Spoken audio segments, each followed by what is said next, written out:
Assalamu alaikum урматтуу биздин каналдын көрөрмандары. Сиздер менен цитата окуу сабактарыбызды улайбыз. Бүгүн сиздер менен окуй турган цитатабыз араб ойчулу Жалал Амир деген ойчулдун цитатасы болот. Ал айтат: "Фил ахирати ал-мунафикуна фи даркил асфали минан нар, валакиннахум фид дунья фис сафахатил ула мин ба'ди сухуф."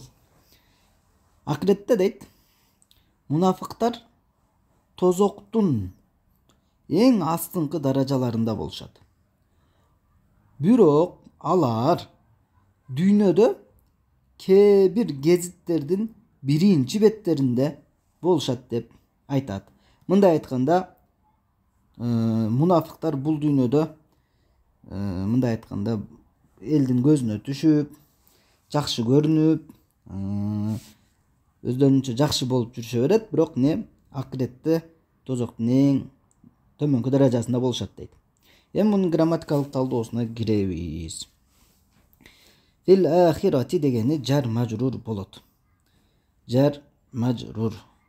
Фи харф жар, ал ахирати исм мажрур. Ал мунафикуна дегени бул муптада болот. Муптада муаххар деп деле айтабыз. Ал эми фил ахирати бул жака тиешелүү болот. Фи даркил асфали минан нар деген сүйлөм болсо хабар болот.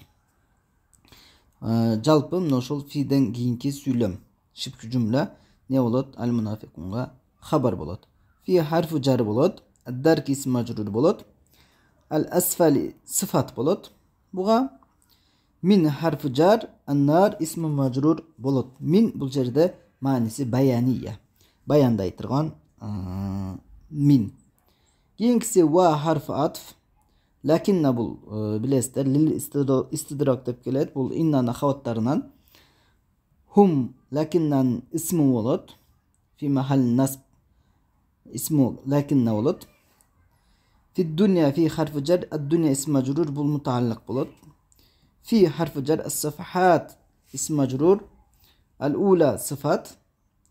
Min harfi jar, ba'd ism majrur, ba'du mudaf, as-suhufi mudafu ileyh bolot. Alemin oşol lakinnanın xabarı bolsa, bul fis safahatil ula degen şibhu cümle bolup kalat. Mına şunday ne kılınat? Taldanat. Allah'ın berekesin versin.